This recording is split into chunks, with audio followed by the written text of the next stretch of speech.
I've been thoughtin' and boughtin' since I was a young little thing, okay? Oh my god, it was the most intense thing that ever happened to me. My life is a chaotic madness. Chaotic madness.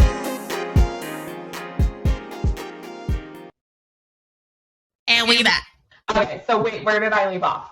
Okay, so shit, my ADHD brain. What were we talking about? Oh, yes. Okay, so you left off talking about how your process goes when you're in your gym and you're seeing everyone around you, and then you think like, oh, well, what do I have to complain about when I have this? And I hate to be in that mindset where it's like I'm looking at other people and comparing my life, and at the same time, I'll use it as like like I want to make my gym proud. I want to make these people proud, bro. It's okay. I looked at the weather app because I was like, it's storming near her, and I was like, oh, it's gonna come my way later tonight. Yeah, it is storming for sure. Ooga booga, yucky. But yeah, so I just get really inspired going in there because I use the opportunity that I'm given, and I want to make these people proud, and I want to represent my gym. And you know, it's just another factor of like never taking myself for granted and what I'm blessed with and what I'm able to do, and always pushing the boundary of what more can I do. And you know, it's really weird. Like some moments I feel like I love sex work. I just wish that I could be represented more, because I do work hard and I do consistently place in top 3 or top 5, and brands don't want to work with me. Sponsors don't want to work with me. Business don't want to work with me because of what I do.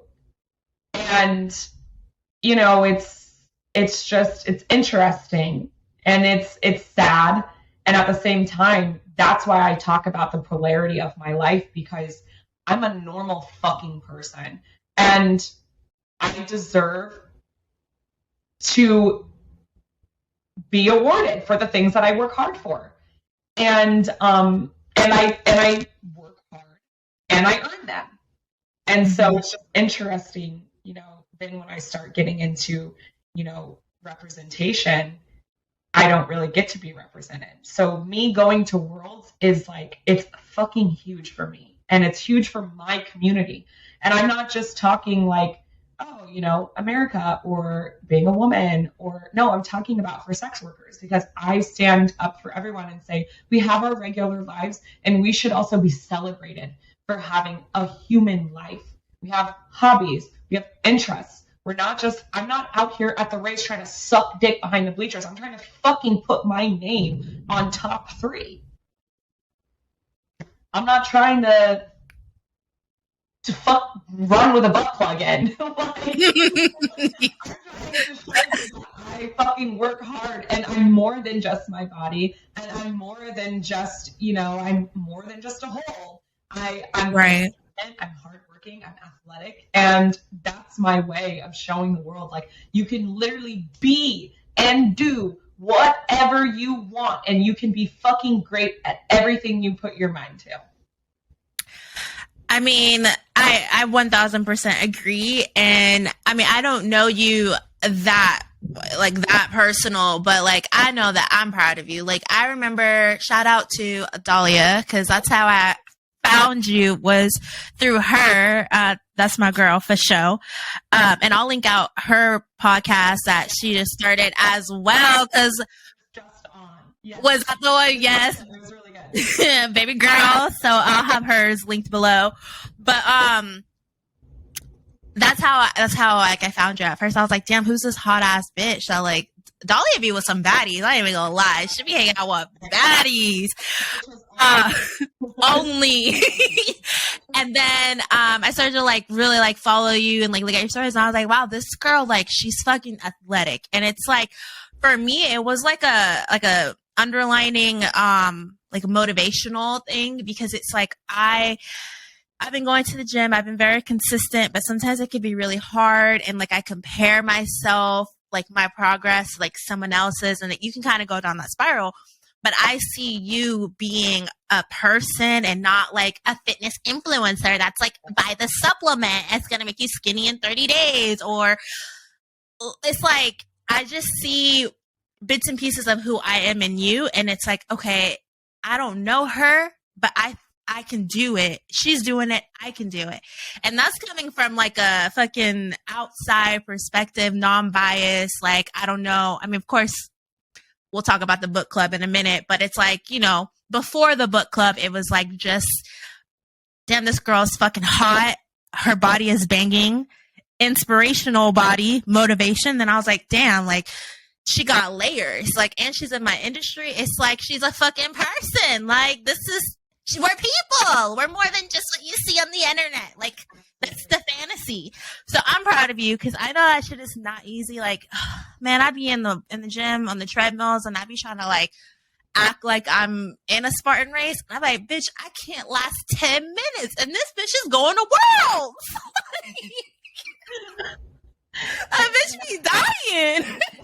The thing is I be dying too. I'm not on course having a good. No, I'm on course having a good time. That's one thing that I've been doing my last couple races is forcing myself to smile while I run.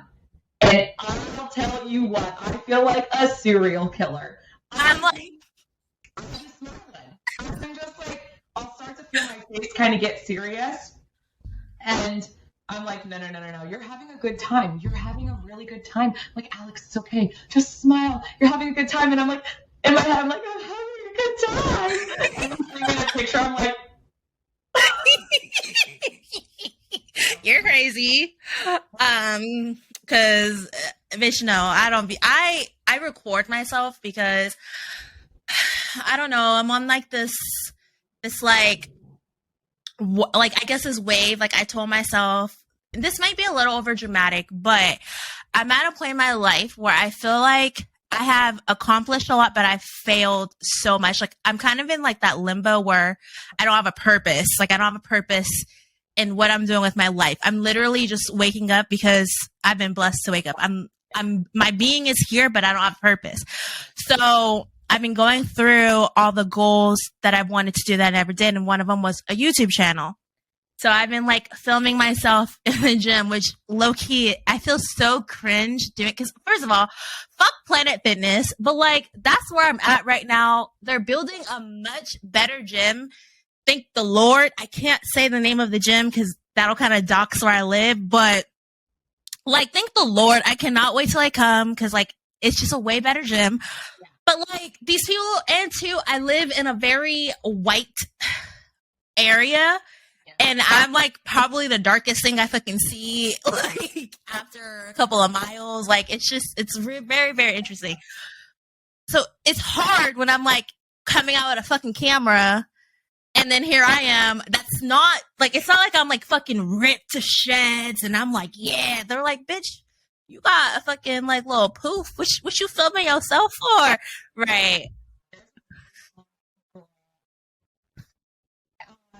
I found her on TikTok, and she's got this like beautiful curvy body, and she doesn't have your typical gym body. No, she be jump roping. She got a little stomach. She got some thighs. She got ass, and she got thick legs, thick calves. She be jump roping, filming herself, but she does it because she wants to, and she wants to show that right. To be represented in the gym. And you got to start somewhere too. Like, it's not just, oh, here's the finished product. This is where I got. And for me, it's like not because this podcast isn't about me, but it's like to inspire yourself.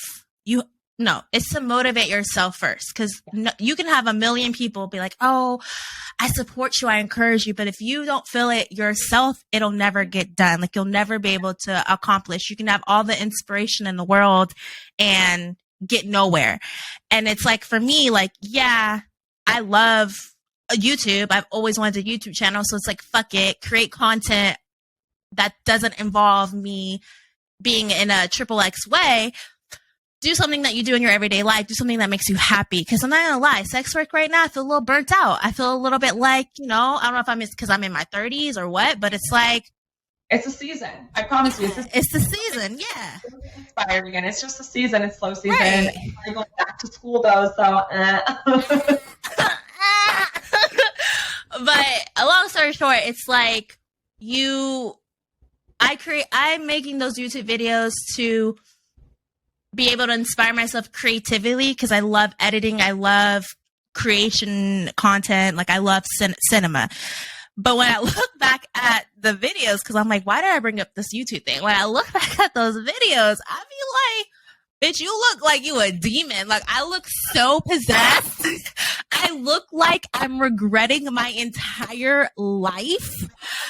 Yo, I look back and it's like, now I see why people are staring at me. Like they're probably wondering, should I help her or what? But I look like I'm literally like, ain't no smiling. It's like almost 911. We need a stray jacket. Like this girl, she ain't looking too well. No, for real. I was like, why the fuck did I mention this YouTube channel? That's why, because it's like we were talking about you running and smiling. You just gotta smile. Girl, them weights be heavy as fuck. Ain't no, but I be trying to breathe. I be like, don't die. I get lightheaded. I be like, yo, breathe. Like, yeah, you gotta breathe through. You gotta inhale, exhale, push the weight. Inhale, exhale, push the weight. You gotta find your flow. I practice yoga. I don't want to say I do. I practice yoga.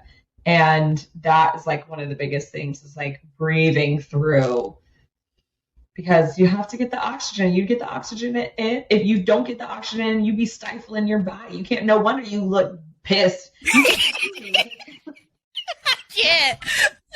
I'm like, for my life, I can't breathe. I look pissed. Yeah, because my body wants to breathe. My body needs air. My body be like, yo, we gonna die, bitch. Come on now. Hello. Did you have a personal trainer or were you like just kind of taught, I guess is the way to put it? I was my personal trainer. I mean, I am a personal trainer. That's another thing that I do is I train. I don't do it now. That's what I was doing while I took my hiatus. It's like 4 or 5 year hiatus from doing adult work, except for like a little bit of OnlyFans towards the end. So I just taught myself everything and I lost the weight by myself. I didn't have a trainer and I just do everything myself because I know how to program. I know what works for my body. I know what doesn't. I know my imbalances. I know what I need to do. I know who I need to go to, work on my back or, work on my knees. You do virtual? Like, I know you don't do it as much, but do you do like virtual? Yeah, virtual training. Yeah. Bitch, here, take my wallet. I be thinking I know what I be doing, but. Yeah, I trained Dahlia when we were both living closer to each other. And I always tell her now, I'm like, girl, hop online. Like, we could get it. Let's go. Cash App or Venmo. I still have my PayPal account. Actually, I shouldn't have said that. PayPal. You don't say that. I'm like... Traveler's check, Square. I'll take it off. Okay, good. So I want to kind of talk a little bit about your book club. And for those of y'all that are sleeping, man, let me just tell you, this book club low-key slap. Like, and that's not even me just being biased. Like, at first I was like, oh yeah, like I want to read and like I want to be in a book club. And then I was like, I don't know if I'm going to like this, but this shit, I be looking forward. I don't know about everybody else, but I be looking forward. And it'd be some good material that we're reading as well. I know that you're doing it to kind of get yourself, I guess, accustomed to having group sessions and being able to really communicate and try to understand, I guess, like the human mind Yeah. A good way to put it. And that's because of your degrees that you're still in school for, right? Yeah. Yes. Do you want to kind of like talk a little bit? See, people, sex workers are fucking like, hello, degrees, like doing shit. So right now I am in a program to become a clinical sexologist. And pretty much what that is that like a doctor, or is that okay? So I will be working with individuals, couples, polyamorous couples, LGBTQ plus community, people who have survived trauma or abuse and are looking to help them kind of regain their sexuality. And there's much more to it. I really would like to give back to my community and host sexual education for communities, poor demographics or third world countries that don't have the sexuality education that they should, which is so many of. I just read about that now, and it makes me crazy. And it first got me upset, and then I realized that there's an opportunity to kind of do some work there, traveling to communities that don't have access to sexual education. And so working in group settings, I'd like to host sex and intimacy weekends. And that is pretty much what my next objective for the next 5 years is. And I'm really excited. It's interesting because I love sex. I love the psychology behind sex. I love the developmental part of sex, learning from in womb, really, up until death. And I just think that it's the human brain and human sexuality and the reasons why we do or do not do things is just so interesting to me. And I would not be here without sex work. And it gives me that leg up to be able to see it from a more open mind frame than just maybe some, psychologist who just got finished with college and wants to, go into a different realm of psychology. And I get to see it from a different perspective, and I get to offer that to the community, which I'm really excited about. So, yes. That's exciting. Like, I think that for one, I always feel like, damn, Sasha, you just a lazy ass bitch, because you be out here doing these runs, you out here getting these degrees. Like, I feel like you ain't got shit. So get your ass up. But I think every episode, I'm always shitting on myself. It's just about what makes you happy, and are you happy right now? And you ask yourself that. We ain't doing this to me. What did I do to make myself happy? What am I passionate about? It's not about being lazy. It's just reigniting the passion inside of you and moving towards the things that actually fucking make you feel alive. Like reading these books, having my book club, talking to people, talking to clients at the club that I work at. It's just like so crazy. I'm just like, wow, I'm really living this life, and it makes me happy. I'm on the right path. I'm doing the right thing. I think that's the hardest part. And I will say that your book club, because at first when you were talking about a book club, I thought it was going to be more so like, what is it? I'm going to sound like a dumbass. Fiction is when it's not true, right? No, non-fiction. Yeah, fiction. Yeah. I thought it was going to be like fiction stories, or like smut books. Like, I was like, yeah. But then you're like, so you guys, we're going to be reading about, a book we're reading right now is called Attach, which really good. If you haven't read it, read it, but be prepared to kind of be called out. But it's like you read books and it makes you really have to dig deep within and answer the questions that you subconsciously have for yourself. And I'm like, ain't nobody want to do this shit. But in a way, it's like you make it fun. It's a very safe space. Like there's some shit that I've talked about that I'm like, damn, I can't believe I really said that, but it's a very safe space. It's very fun. The material is good, but it's really like about personal development. I feel like it's like a really good way to put it. And it's just it's interesting because the question is always like, what makes you happy, and then do what makes you happy. And it's like, you can know what makes you happy, but it's like the act of doing sometimes that can be the hard part. It's like, bitch, I know what makes me happy, but I can't. Yeah, like the brain is not, or it's like okay, for myself, you get like excited and you're like, oh my God, like, this is something I really want to do. And then like you go to the act of doing it, and then it's like, I'm gonna just stay in bed. Like, I don't want to do it. But then in the back of your mind, it's like, it keeps piling up because it's like, it's something you want to do, but it's like, there's something in the brain that is preventing you from being happy or finding that purpose. Or it's like, for me, I told myself, if by the end of 2022, so December 31st, 2022, if I don't have my life together in the way of consistency and stability in more than one way, that I'm gonna enlist into the Marines. I was like, I'm gonna do it. Like, granted, I've always said I'm not a military girl. I don't want to do it. I'm scared. I don't want to shoot. I don't want to go through all that.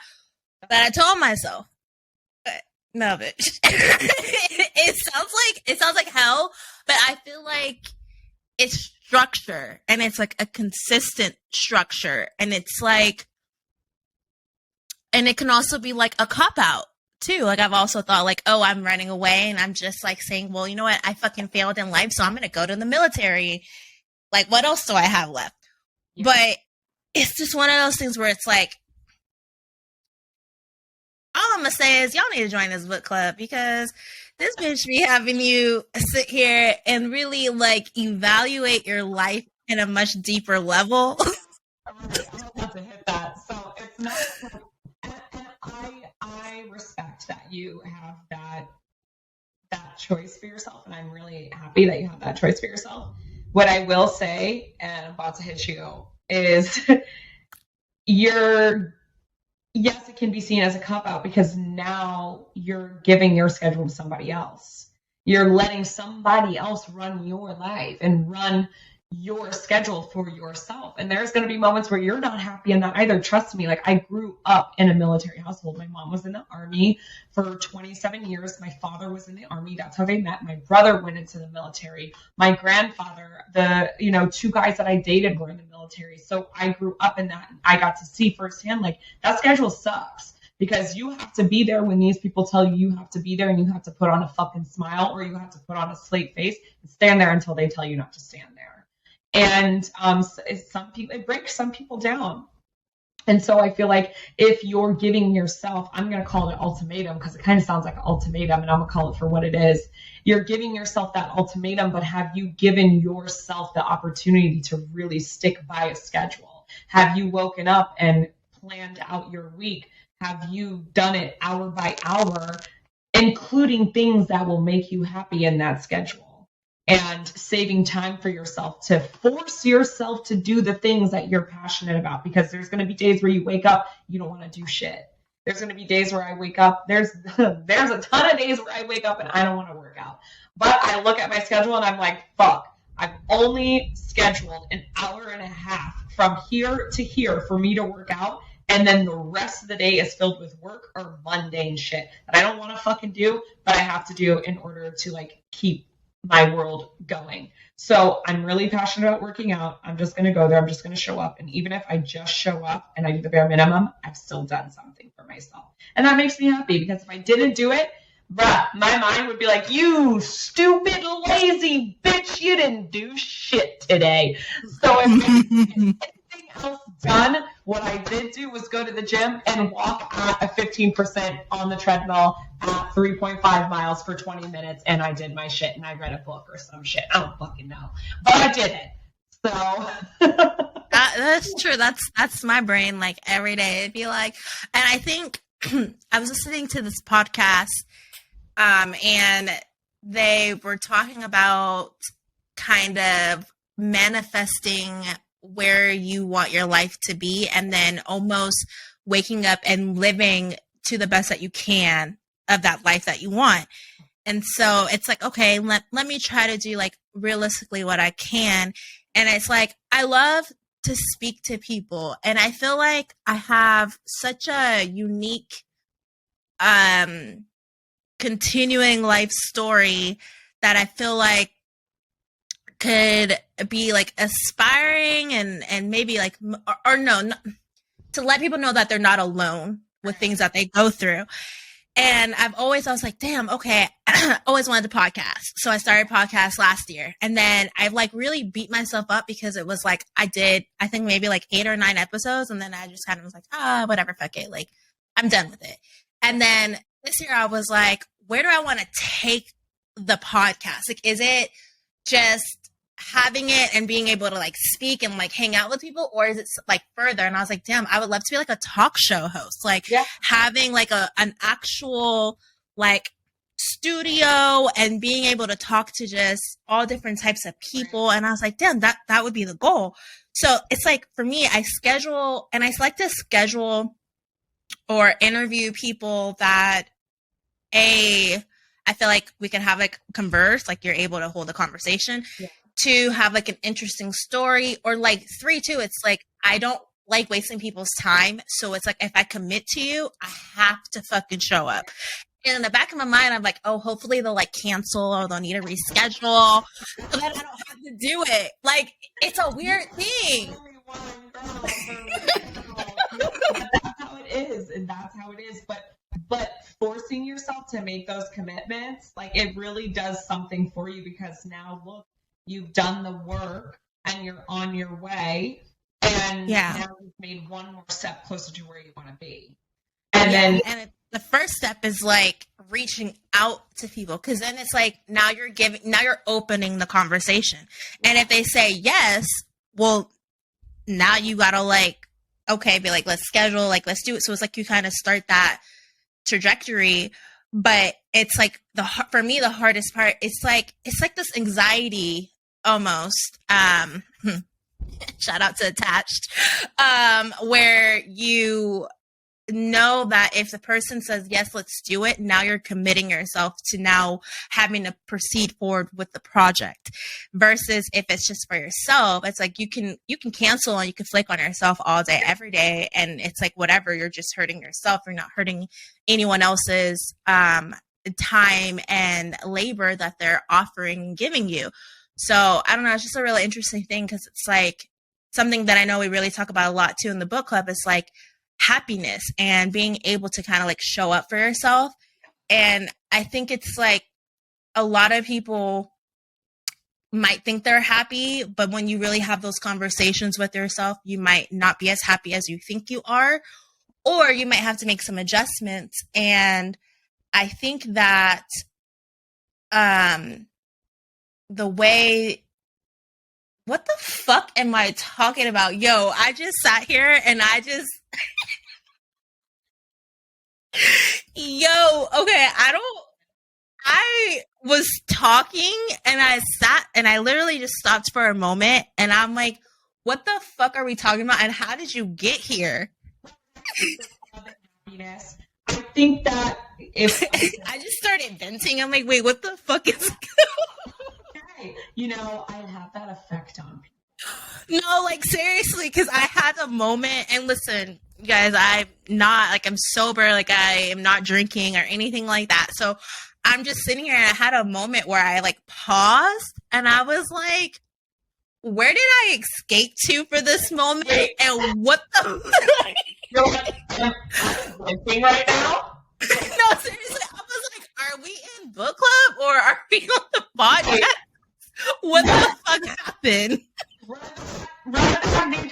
No, I think the main thing out of that conversation is happiness and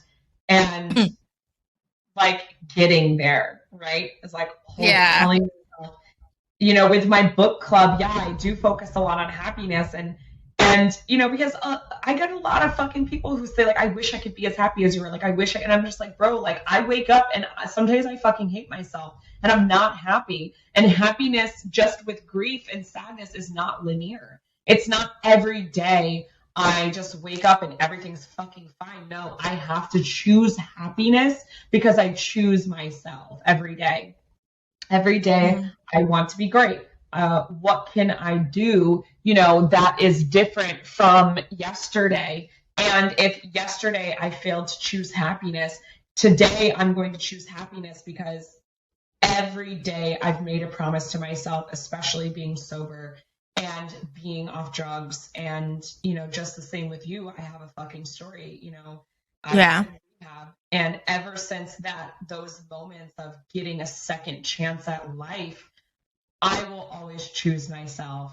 And that means that I have to choose happiness, because the moment that I let all these negative things fucking come in and overtake my life is the moments where I lose my purpose, where I have to find my purpose again. And I have to go back to what makes me happy. And it's like, okay. And I hate getting back into that path.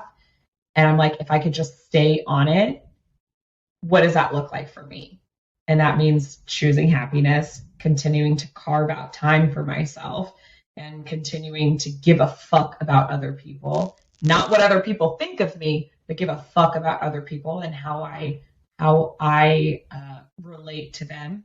And those are the things that make me happy. And those are the things that at the end of the day, I can look in the mirror and be like, I'm really happy with myself. I might have had a ton of shitty things that happened to me today, but I'm happy with myself because I got me.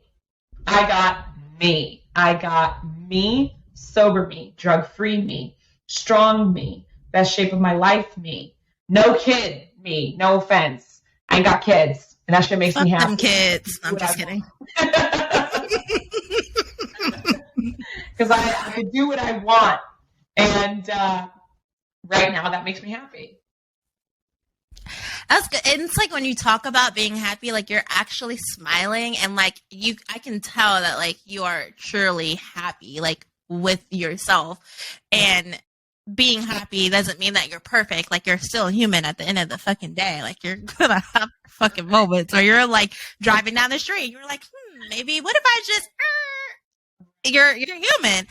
But like, we won't touch too much on your past with like the drug addiction and the alcohol addiction and stuff. And because I know that's like there's a lot to it.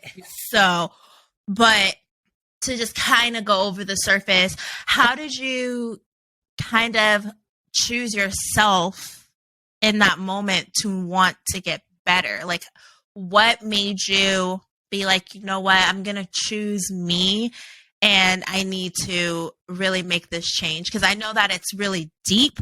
So I wonder how you pulled yourself out of that. Well, when I first became drug free and my drugs of choice were pills and cocaine, I was forced. It wasn't like, if it were up to me, I would have fucking lived happily on being a cokehead and stealing pills and, selling my mom's pills at county fairs. I would have been happy just doing that because of everything else going on. It was forced. I got sent to rehab and I was there for 10 months. It was out of state. It was like pretty much like a child rehab, wilderness shit. But like I was stripped of everything. I was stripped of my personality. I didn't have a mirror. I couldn't wear my own clothes. Like shit that like didn't fit. No mirrors? No mirrors. I had to earn a mirror, and I didn't earn to be able to look at myself until we got up to a certain level. And I'm just another number. I'm just a number. Wow. And I had like prison almost. Yeah, I had to earn a bed. I had to earn a mattress. I had to earn a pillow. I slept on like a foam egg crate that was like this big in bunk beds with. This was legal? Yeah, it's legal. My mom signed me over to the state of Maine. It was completely legal. Wow. And I didn't have a pillow for a really long time, and I had to earn it. And I spent 3 days pretty much withdrawing from pills in a tent, writing out my feelings. And I actually recently like threw my journals away from them because I didn't want to relive them anymore, but it was really traumatizing, like going back and reading all of that shit that I was going through and then realizing just how much, especially as a 30-year-old, that like I put my family through now being older and like seeing the shit that I fucking did to my family is just crazy. Luckily, like I've forgiven myself for that and hopefully my family's forgiven me. But when I left, I really gained a sense of like I was proud of myself. You know, I didn't want to do drugs anymore because it really did. It fucked up my life. Like I was on track to become like a professional dancer. And I ruined that for myself. And I never wanted to ruin another opportunity that came my way. And I stopped doing drugs literally like the moment that I set foot in that place. And I started drinking again. And then, you know, that kind of like was just like an unhealed attachment. And I used that as a crutch. And it got to a point where I got married at 20. Yeah, it was like, wow. Yeah, I got married at 20 and I was fucking miserable. I was in such a shitty relationship. So our relationship was built about drinking and partying and like it wasn't a real so unhappy and like it was just this whole thing. And finally 2 years into it, I got divorced and I was like, I need to turn my life around. I got really sick. I was overweight. I developed a heart condition. I wasn't working out. I was even thinking about doing drugs again, you know, like I'm like, I see my friends doing coke, like I should just do coke. And I'm like, what the fuck? Like I really lost myself. I lost myself because I was so unhappy. And it was because I was letting other people dictate my life again. I was letting the outside influences dictate my life again, just in high school where I was being bullied and I was being told that I'm less than and that I was being treated like shit. And so I wanted to fit in so bad that though that's what I was doing was to do that shit so I could be in with those people that I idolized. That was it like part of like by fitting in, was it like with like you're biracial with like trying to fit in with the white people and then not being accepted or fitting with the black people?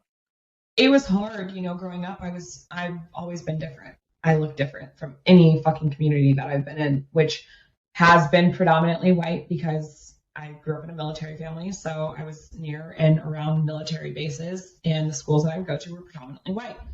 And so when I moved to my final school area district, oh my God, it's in this like rich fucking neighborhood area. Finally my mom made it. And I was so happy. Gated community with a fucking pool. So great. And all my friends were white. Or everyone that I went to school was white and I didn't fit in. And I was made fun of. Like, I remember someone literally asking me if I lived in a hut because I moved from Hawaii.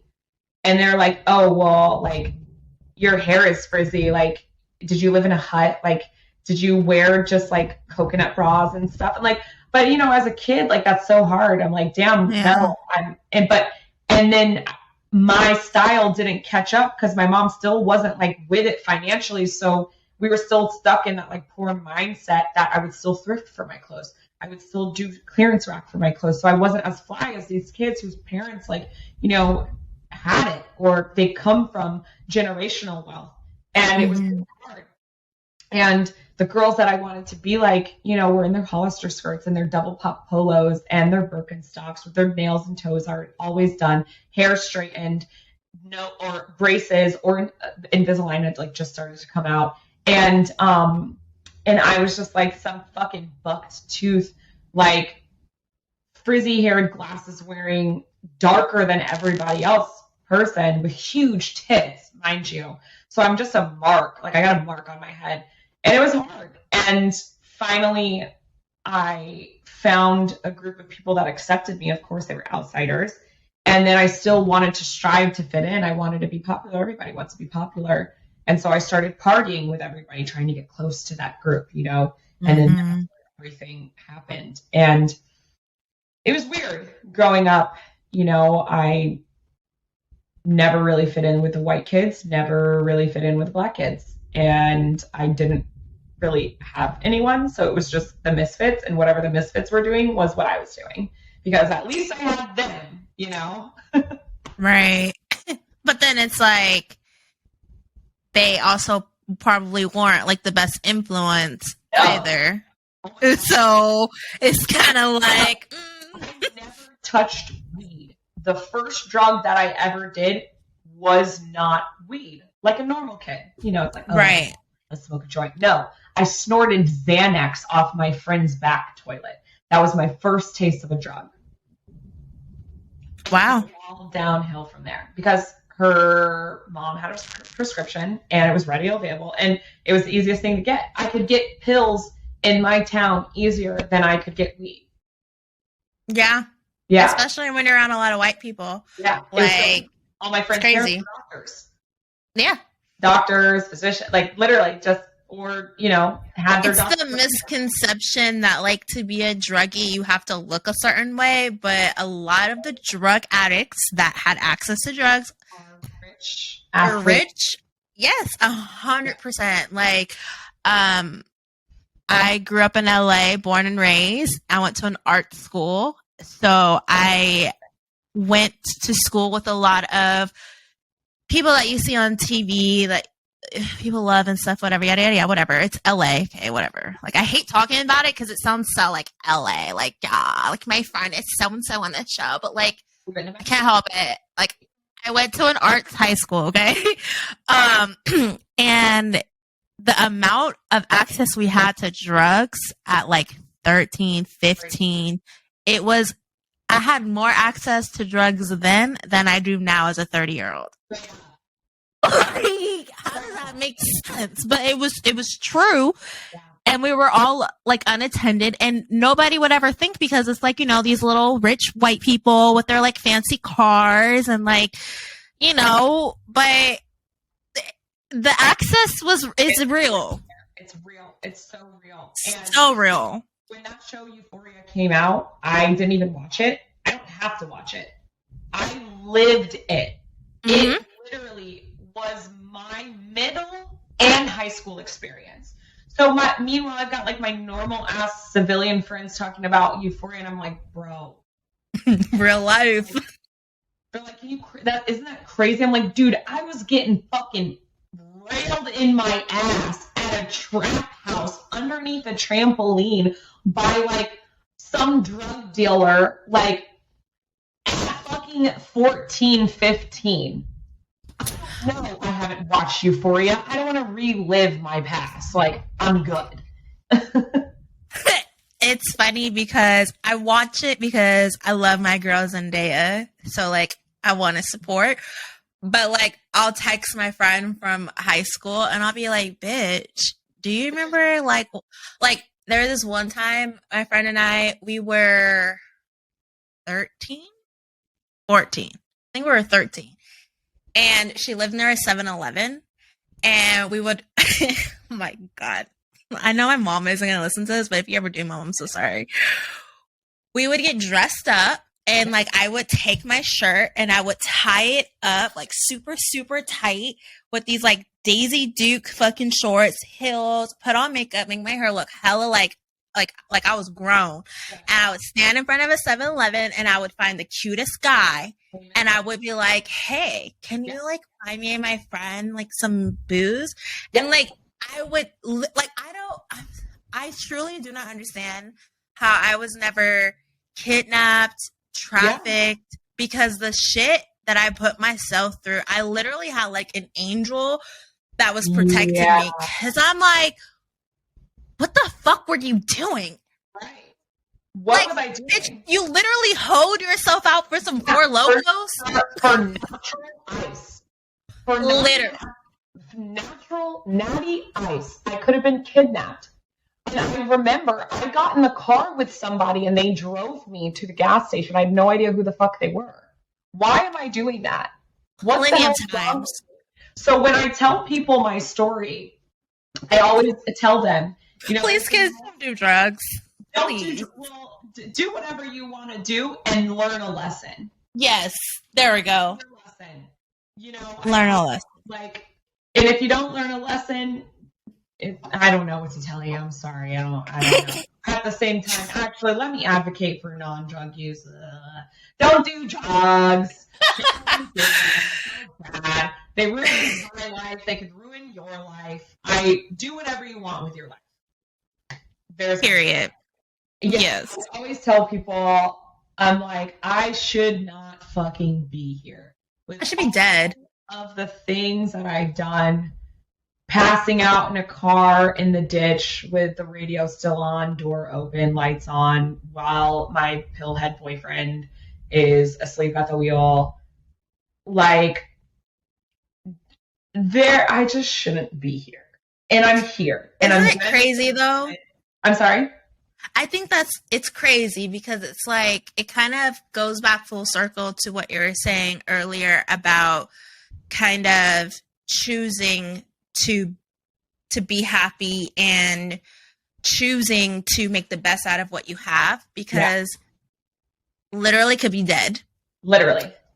Or like on top of what already negatively happened, it could have been like 50 times worse. Of course.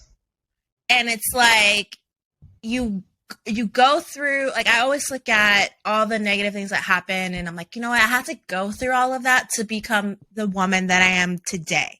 And I try to like flip it, you know, it's like the attitude of gratitude, Bill. Yes. That's it. Yes. Keep going. Yes. And I had to start doing that when I first started to get into my like inner work and self-healing. My first biggest task was looking back on everything that I've accomplished and every day that I've survived and all of the stuff that I've done, and really saying thank you and really being proud of myself, no matter how I actually really felt, just telling myself, I'm proud of you. You did a good job. You're here. Even if it was something small. Even if I'm like, oh, like, you know, I made $50. Like, no, like, that's amazing. That's $50 more than you made yesterday. That's $50 more than you walked in with. Like, you're doing this shit. There was a moment when you didn't even have $50, bro. Like, you are doing that shit. You came from nothing and you're here and you're breaking generational curses and you're doing this. And even though I feel small and I feel like I'm not really even touching my potential right now, I know where I can be. And I know where I will be. And that's also what keeps me excited, is like being grateful now and being grateful for the opportunities that are coming my way. I like that. Saying like, thank you to yourself. Like, I'm going to start implementing that because it's true. It's like you didn't have $50 yesterday, but now you got $50. And I know you I think you grew up, you mentioned you grew up poor. Did. We were on like EBT and food stamps while my mom was actually in the military. That's so sad too, because it's like your mom is serving to protect and yet can't even afford to buy groceries. It was really confusing because I knew what was going on, but I didn't really know what was going on. And I never really knew. Like, I'm so grateful for my mom now. Well, I was always grateful for my mom, but like, especially now, because I'm like, bro, like, all I want to do is fucking work hard for my mom. That's all I want to do. Like, I want to be able to take my mom on vacation. I want to be able to give my mom money, which I do now, which is so like, it's crazy to me. And, you know, knowing that we came from powdered milk, bro, like my mom literally would have to bring us into like the Georgetown University fucking library because she didn't have and couldn't afford childcare, so she could go to school at night. Meanwhile, after she already worked her shift during the day for the Army, wherever she was stationed, and study and have her baby kids fucking running around playing with the fucking mannequin dolls in the nursing station. Like, my mom really did that shit. And so knowing where I came from and knowing my mom's story, and it's just like, how could I waste that? Like, what can I do now, if anything, if nothing else influences me, it's the fact that I got somebody to fucking thank and take care of. And that's my mission. Mm-hmm. That's powerful. And me and my mom didn't really have the best relationship. Me and my dad didn't really have the best relationship. And that goes into like my inner healing and self-work too. So like, yeah, I could be salty as fuck at some of the shit my mom did to me. At the same time, like, I choose to value the life that I was given and to forgive myself and forgive the relationship that we had growing up, because she still was learning and I was learning. And I'm like, okay, you know, it wasn't always like this now. It wasn't always like this. And all the shit in the past didn't even matter. Like now it matters because I've seen the sacrifice, and I wouldn't be alive without my mom making the biggest sacrifice of all and fucking signing me over to the state of Maine to get fucking sober. Like, I wouldn't be alive, honestly. I really wouldn't be here. And just knowing that, even with all the negative shit that's happened between us, makes the fucking gives me life, man. And when I was drunk and drinking and taking that shit for granted and being a fucking piece of shit alcoholic in my early 20s, like, that's some shit that really brought me out of it, is like being so low again, being like, what am I doing? My mom spent $100,000 of her retirement money to send me there. Damn. I'm fucking drunk here, pissing in the corner of my fucking college room. Are you kidding me? Stand up. Stand up. Yeah. So damn. You gotta love moms. Like, sometimes I think people in general, because you can always put a title on a person in your life, but people come in your life to help you for a purpose. And it's like, yeah, we have our parents. Their purpose was to conceive us. That doesn't necessarily, and I'm kind of learning this too, doesn't necessarily mean that just because they conceive you mean that they are supposed to parent you. Exactly. Yeah. And I think that's probably the hardest thing that I've had to kind of like think about, because it's like, well, no, they're your fucking parents. Like, they brought you in this world. They're supposed to parent you. They're supposed to guide you. No, people come into your life for a specific fucking reason. And you may not always understand it in that moment, but one day it will literally click. It will click. Like, it will, and it'll be loud as fuck. Like, you will hear it and understand it. And your mom was there to save your life. Like, she brought you into the world, and then you needed to go through what you needed to go through to be who you are today. But she needed to be there to ensure that you became the woman you are right now without dying. And that's like the biggest sacrifice, like, for me, is to give up so much of the shit that you fucking worked hard for. And, you know, now I see how my mom's living, and like, that affected, it's $100,000. It's a lot of money. It's a lot. Yeah. It's a lot of fucking money. And I'm just like, how do I ever repay you? And, you know, even with talking to my therapist, and she was like, even if you never even touch $100,000, the way you repay her is staying sober, staying true to yourself. And I'm like, that's 100%. it. That's it. That's it. So when I'm down and I'm sad and I'm real low, and I'm like, man, a margarita would taste real good right now. I'm like, yeah, but what would that margarita really actually signify? How many steps would it really take me back? Is it really something that you need, or do you want to numb yourself so you don't feel anything? Why do you want to numb yourself? What's going on so bad in your life that you can't come back from? Mm-hmm. Damn. Powerful. That shit be getting deep. I swear, every time we talk, I feel like we go into another dimension, and I feel like it's like we just get so deep into the complexity of being a human. Yeah. And and sometimes it scares me, because I feel like there's just so much pressure to being a fucking human. There is, but you only create that. Let me say this. The pressure you feel should have you holding the knob. Nobody else should be doing that for you. If I really need to turn the pressure up, I'm not about to let anybody else do that for me. I'm going to apply the pressure on myself, because I know just how much I can take, and I know when to let up. And that's the shit that helps me move forward. So my pressure is always turned up on myself, but it's not influenced by other people. it's influenced by, I have to continuously have this pressure on myself because I never want to be complacent. The moment that I don't feel pressure, and I don't really say pressure with like a negative connotation. I mean, the moment I don't feel that want to be a better person is the moment I've failed myself. That's the moment I take a drink. That's the moment I take that sniff again. That's the moment I pop that Xanax just to kind of like ease something. And I don't want to be so lax to ever do that again. Have you ever, first question. Have you ever had to go to the emergency room where like they needed to give you pain medication? Yeah. So I'm actually. And how was that? Like, were you ever scared to like go to the emergency room because you know they're gonna give you pain medication? Can't have pain medication. Right.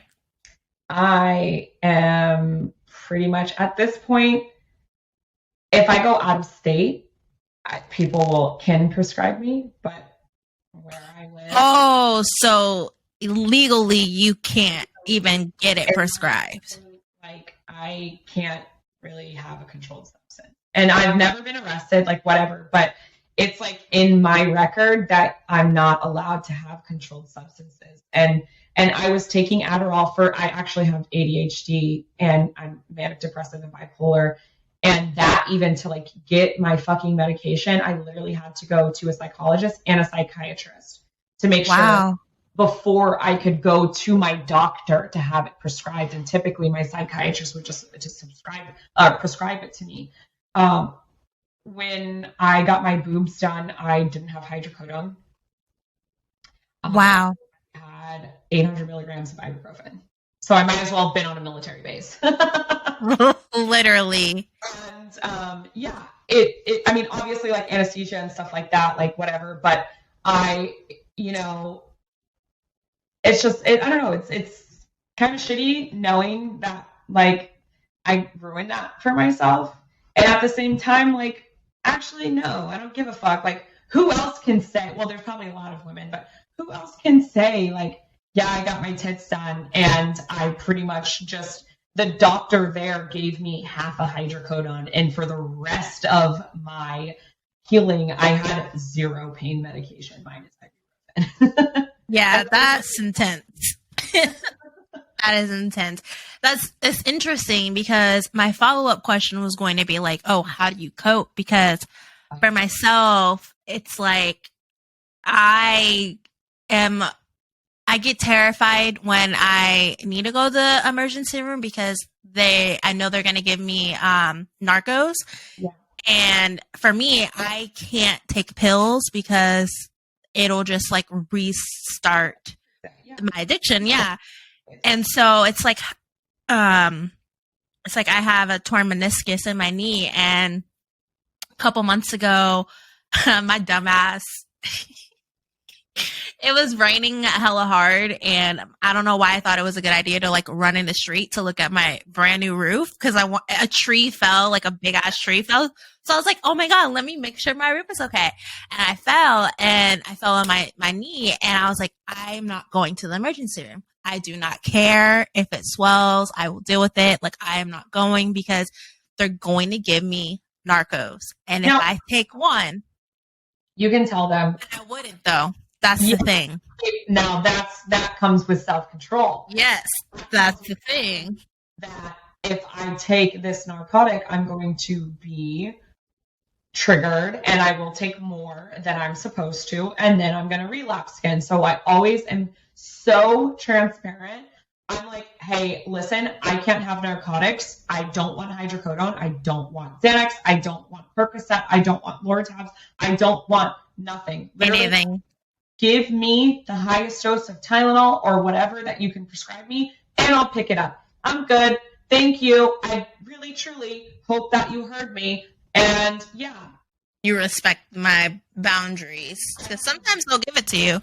Yeah. I had one instance where I had a procedure and they were like, this is really going to hurt. Is it okay if we give you fentanyl? And I was like, I've never done heroin. Like the coke that I used to do didn't really, fentanyl wasn't really around. That was like back then. Yeah. That shit hit me. And I still think, and it was in a controlled environment, but the addict in me, I still think about that high. Like, that shit felt so good. I want to feel like that. And it was so scary coming out of it because I'm like, that's still a living part of my brain. I still think about alcohol. I still think about how that moment where, and I don't want to glamorize this, but it's just to show you guys that like when you're an addict, that just stays with you for life, where that Xanax starts to kick in and you start to float into that just fucking space of just like, that lives in my brain, and that's so scary.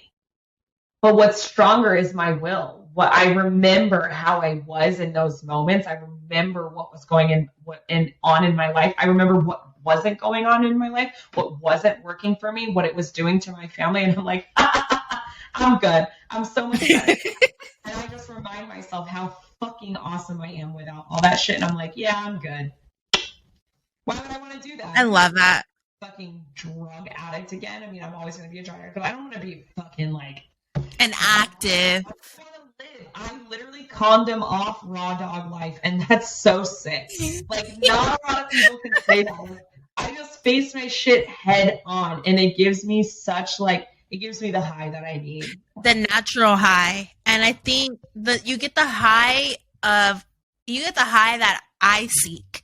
And it's like, I don't think your life is perfect in any way, because I don't think anyone's life can ever be perfect, but it's like this natural high that you're just so fucking happy.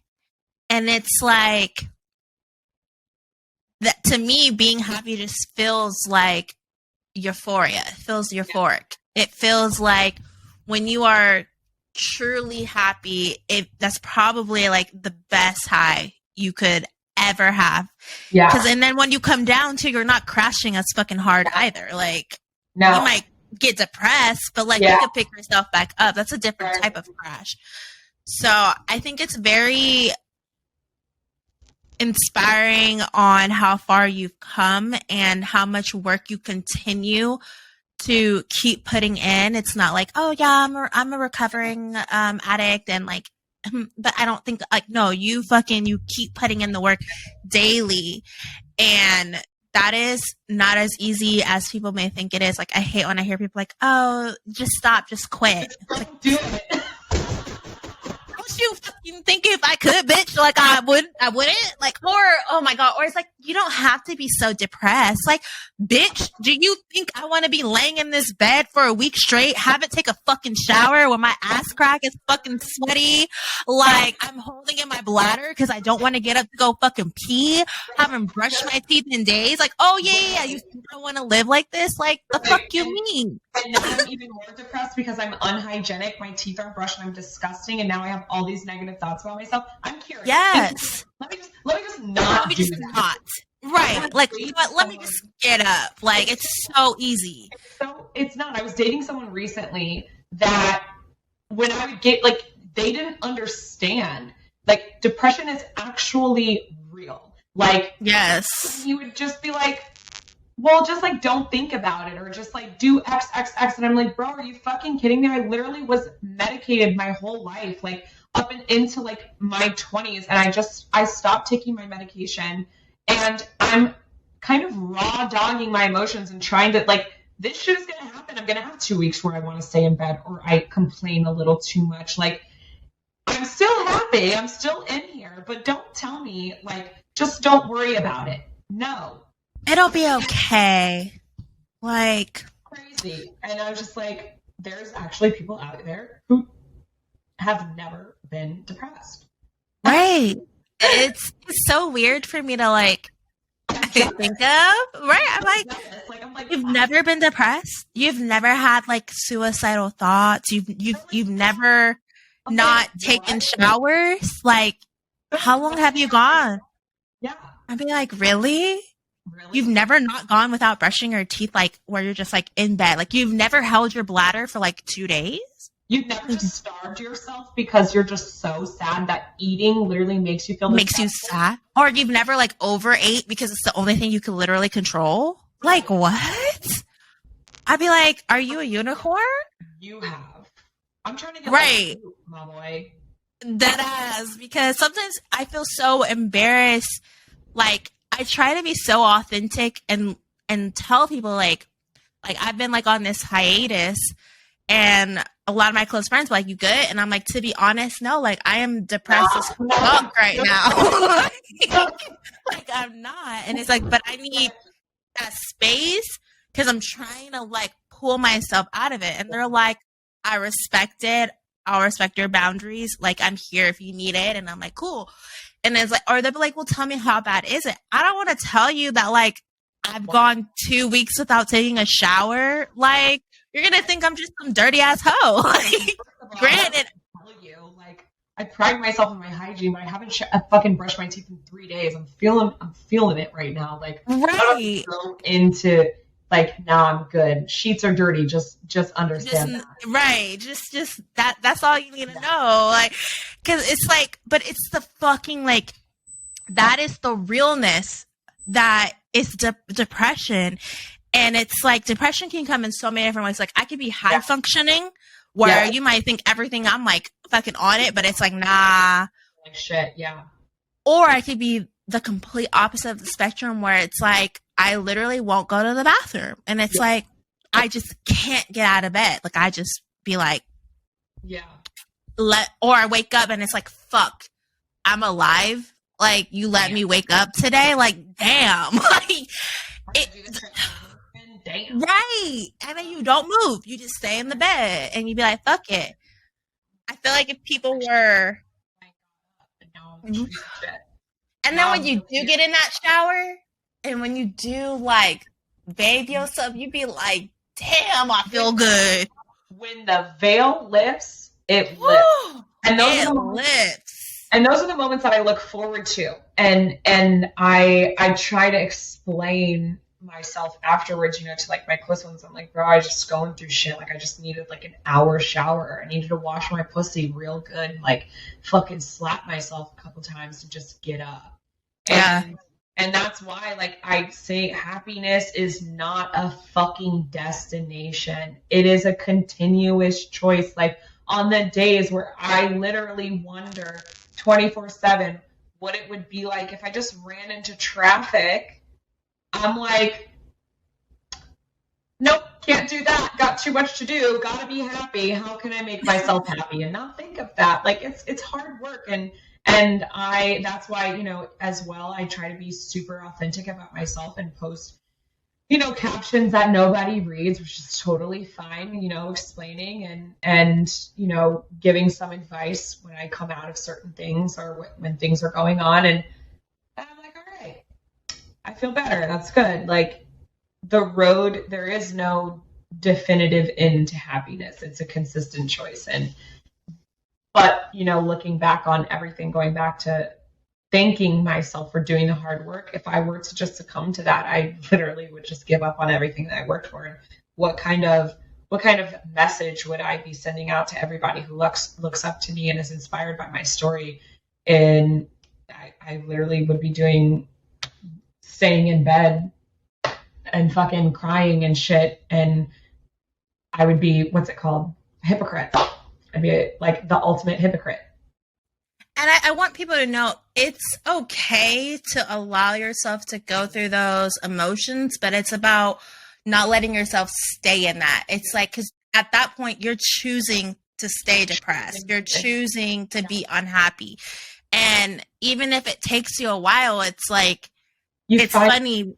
Yeah. Yeah. And it's like that, like you said, that veil, it slowly can come up, but you have to choose every day to make the fucking choice. Like, and there's even as on this road, because I've been unmedicated since I was about like 24, 25, 31 now.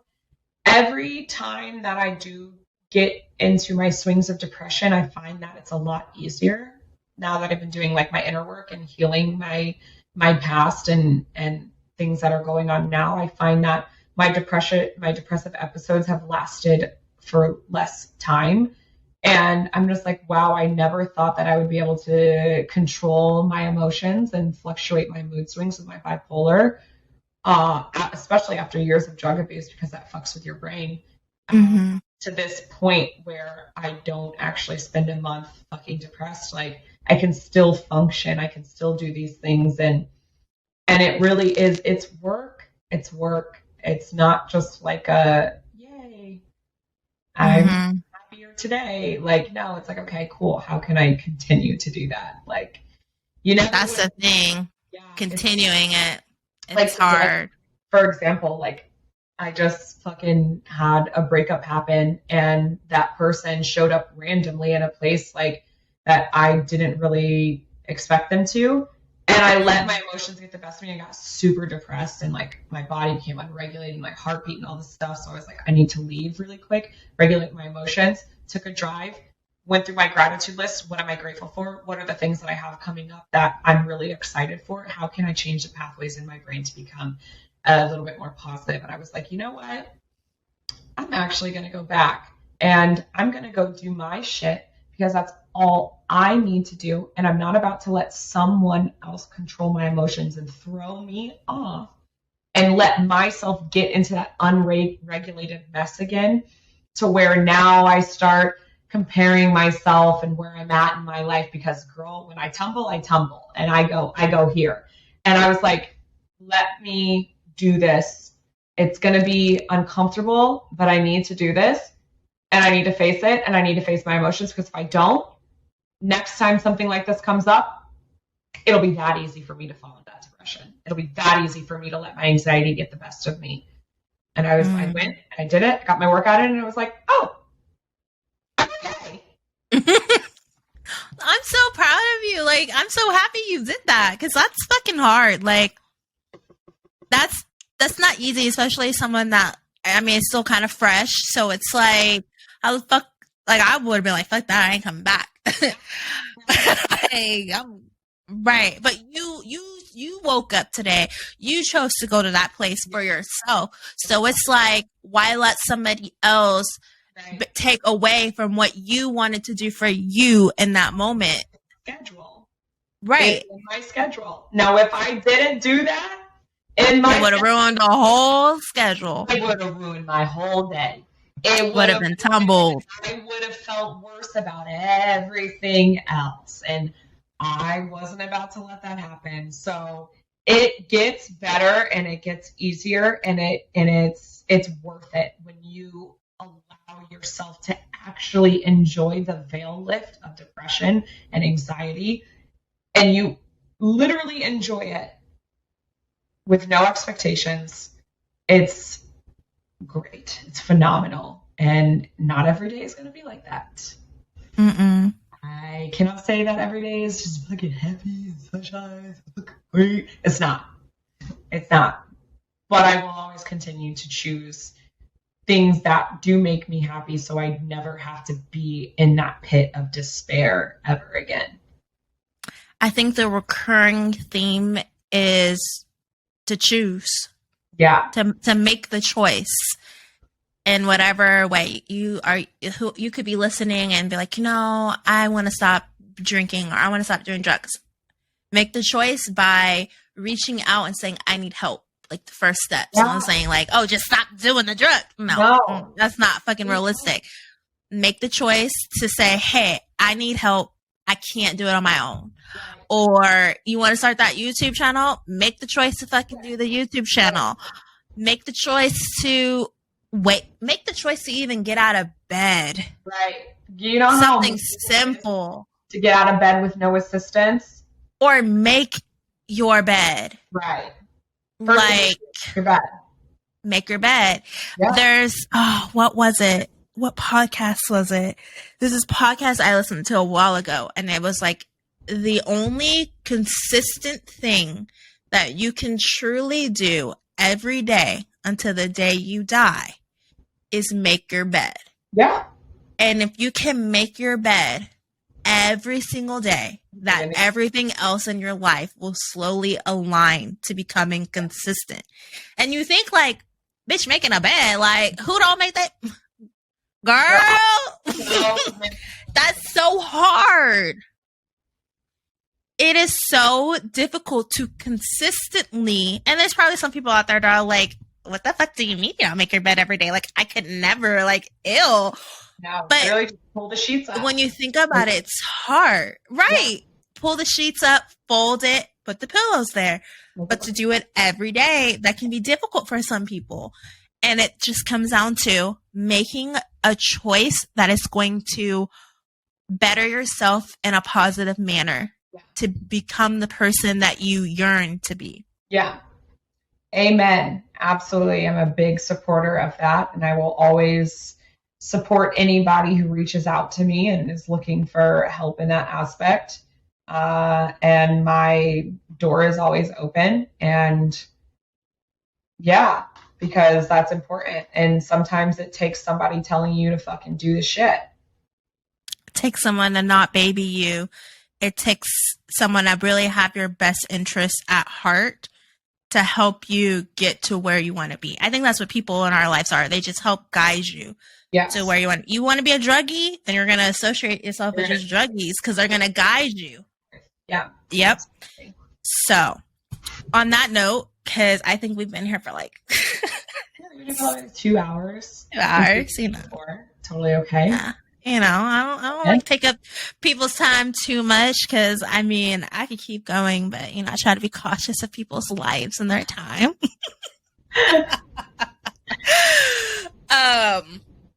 But I think, yeah, the recurring theme is just to choose. And I appreciate you for coming and speaking today and just kind of letting people get to know you in a different way, a little bit deeper than normal.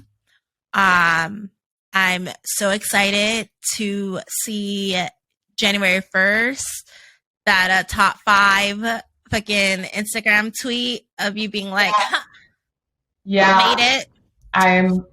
She is taking sponsors, so if anybody would like to. Sponsors right now, and I created a fund for it on my campsite. But listen, if y'all want to donate to the cause, hit me up in my DMs on Instagram. I'll give you all the information, whatever. I'm looking for sponsors. If you feel inspired to sponsor me, bruh, I'll take it, because this training and the trip to Dubai, bruh. Girl, the trip alone sounds rich. And you want to know? I'm real rich, but what I lack in funds, I make up for in personality. So, amen. I'm about to start saying that. I'm wealthy. I am. I am wealth in financially. I have wealth in my humor and my charisma, and yeah. That's going to no, I do. I can't even say that. I make really good money. It's just to be able to be sponsored by someone and be able to take off work, because I do work in a club setting, and to get myself outside of the house, not camming and creating content, to be able to actually focus on my training. And I can't necessarily do that because then I don't work. Right. And you need to work to be able to like support everything else. So my girl is taking sponsors, donations, you feel me? As she, we mentioned earlier in the conversation, she do a little spicy stuff. So some content, a little spiciness, Trade for a donation. I got you. I'll send you everything. You send me that little quick band. Now I'm just telling you, baby. At this after December 3rd, no. Before, yes. Get it while you can, because this is a limited time special shit got going on. You feel me? And if you want to add a little extra, so maybe I could go to like Dubai with her. I'm just saying. But no, all jokes aside, though, if you really do want to support my girl, all her info will be linked down below. because it is even with you are making good money, it's still an expensive thing. You still have to take off work, yada yada yada. And it'd be nice to, have it be sponsored, at least half of it. Shit, that shit expensive. I would like to end off with playing a little quick game. Yay! Let me pull it up on my phone. And also too, I'll have the book club link below because y'all missing out on some good material. Book next month. Get in, telling you. All right, let's see. So I like to play a little game called Never Have I Ever, which I always feel like maybe we should play a different game because play the game. I want everybody to know how fucked up I am. I'm gonna be like, I your fingers down. right? They're gonna be like, okay, that was boring. I'm trying to scroll through because I'm like, all right, let's start off easy. Okay. Never have I ever played hooky from school or work. Right. Hold on now. This shit is lame. Hold on. I've definitely done that. Hold on. Man, a lot of these are about like drugs, tattoos. You got a harder category? Yo, fucking role played. Hold on. See, this game always see with my civilian friends. I've ever killed a man. Like, I'd be like, oh yeah, no, I haven't done that. No, I haven't gotten arrested. You haven't killed a man? No. Never. I'm just kidding. I used to fight men, but I haven't hit a man in a really long time. Wait, no. Let me emphasize that. I wasn't surprised that you actually never killed a man. That was supposed to be like a joke. I think you. No, I used to fight men. I knocked some guy out over a fucking gyro in New York City. I good moment. slapped a guy once. I'll never forget it. We were at a park. It was at nighttime. We were like low key talking, but not really. And he called me a bitch. And then I should have just slapped the shit out of him. And then he punched me in the face. And then honestly, anytime I've ever been hit after I took the first punch, I'll always welcome. Because I deserve that. If you could hit me, if you could get me, right? and I hit you first, it's all game. Not about to play the game. I mean, true, but I felt like I was like defending myself at that moment, and I was so taken back. I was like,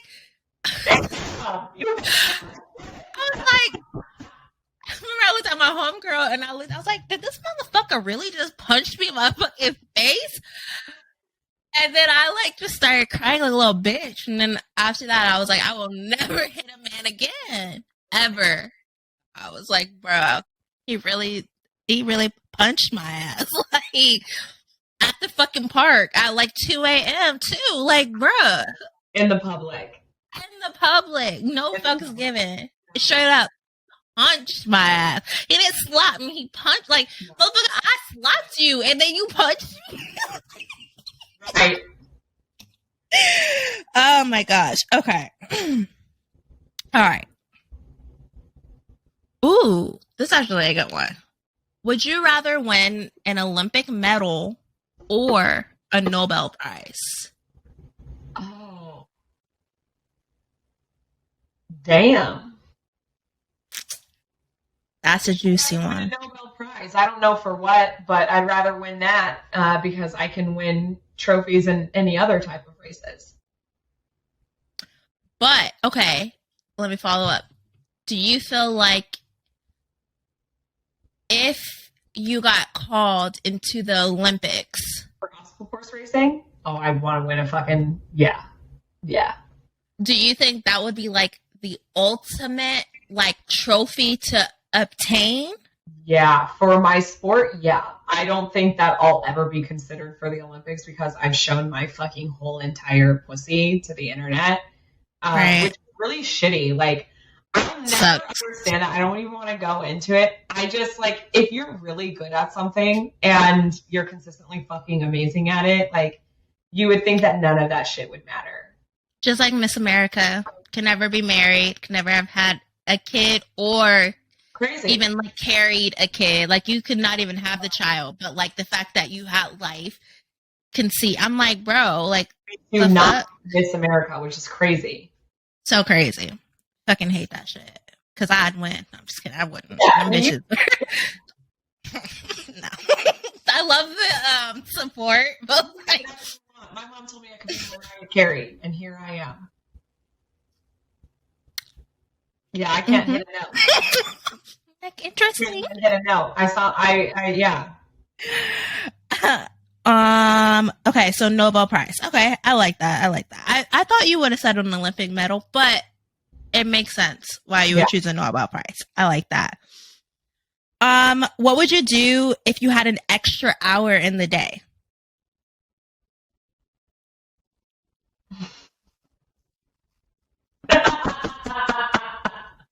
Honestly, I really don't know. Probably fucking I'd study and do schoolwork because I feel like I never have enough fucking time for it. So I would probably do that, or I would go to the beach more often because I feel like I never have enough time for that. Okay. Yeah. So some personal development. I love that. I take that time for personal development for sure. I love that. And then last question. Do you believe in ghosts or paranormal activity? Oh, yeah, absolutely, man. I fucking believe in ghosts. Hell yeah.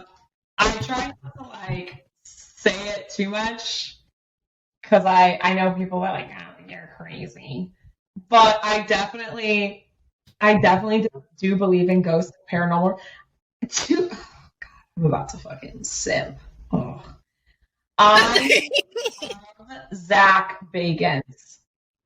Oh my God, I'll never forget. So Zach Bagans is the host of Ghost Adventures. And yes. I fucking love him. And he reposted me once on his story because I was dressed in a way that looked exactly like him, but he didn't keep it on his story because obviously he's a public figure. My hat, I'm so mad I had that hat on. My hat said, "Show me your butthole." And he took it down once he realized what my hat said. And for that brief moment, Zach Bagans knew I existed. And I love his show, and I love the work that he does, and I love that he, like, just fucking taps into all these paranormal things. I'm just like, bro, I love you. Like, I just want to do some ghost shit with you, man. Like, you fucking dated Holly Madison or whatever her name's from Playboy. The Playboy. What about me? Like, Playboy Centerfold. Yeah. Oh man, I definitely believe that, and I definitely believe it more because Zach Bagans is the host of Ghost Adventures. So you would actually like go seek out and try to like connect and invite those spirits into. Invite them into my body. But I feel like if you reach out and you like try to connect, I feel like that's like an opening almost. Yeah, it is. So I actually like had that moment a little bit when I was in my old apartment and I got this really big mirror and I set the portal. Yes, I set it next to my bed, and so like you could see it from my bed, and like all this weird shit started happening in my life and like around my house, and like I just felt like I was being watched consistently, and I started having these terrible nightmares. I actually started having dreams, which they weren't dreams, and everyone's going to think I'm crazy, so if you have to cut this out, I don't care. But I started having dreams and nightmares of creatures and spirits coming through my fucking mirror. And I would wake up at 2:22, 3:33, 4:47. I'd wake up at these times, and I was like, I need to get rid of the mirror. I have to get rid of the mirror. And I didn't get rid of the mirror until I moved here. And my last partner was like, I told him, I was like, hey, I kind of feel like this place we're living in is like a little like dark energy. And I think I brought it with me with the mirror. And I want to get rid of the mirror and sage the house and do like a quick whatever lens. Yeah. Having dreams in that house where I was yelling at spirits to leave me alone. And you're not welcoming. I was having these visions while I slept. And I was like, I need to get rid of the mirror. And so I was like, I'm going to put the mirror outside. If someone takes it, great. If not, someone will pick it up, trash it. And finally got rid of the mirror. It actually broke outside. I don't know how, but it broke. And things went fucking sideways with our relationship. And then they started getting like a little bit better.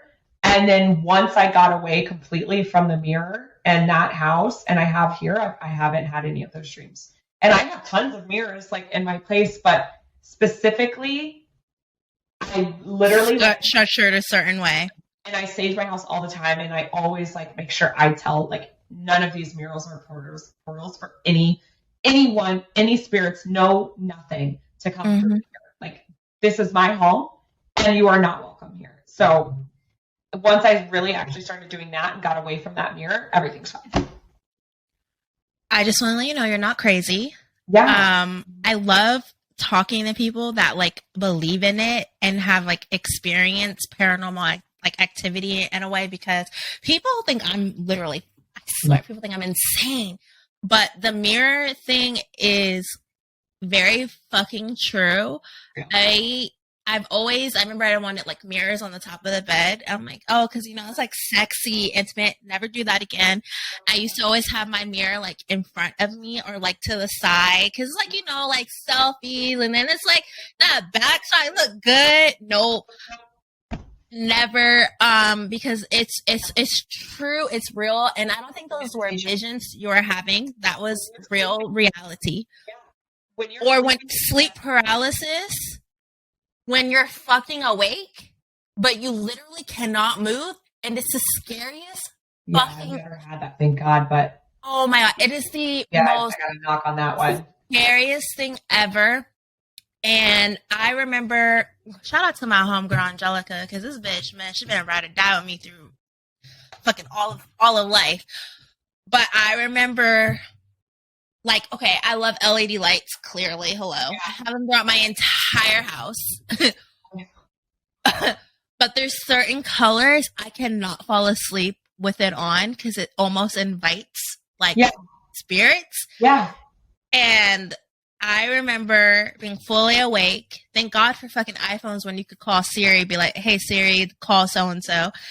I called my homegirl, and I was like, bitch, I am going through the most terrified experience ever. I cannot move, like, but I'm like sobbing, like scariest shit ever. And all I know, spirits are real.